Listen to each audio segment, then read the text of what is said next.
The mouse dwell features enable EyeGaze users to access Clicker 7. From the Options tab, click Accessibility, and then choose the Access Method tab.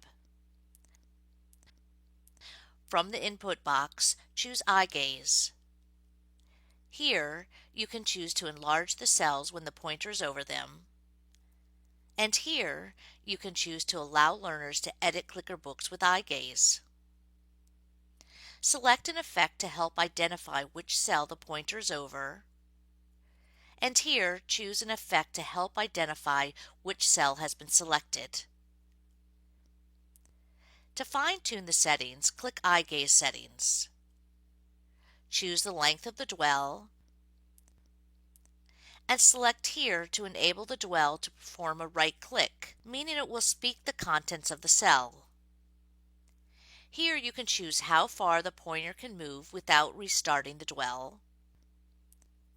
And here you can choose how far the pointer needs to move to begin a new dwell. When you're happy with your settings, click Close and then OK. Barney.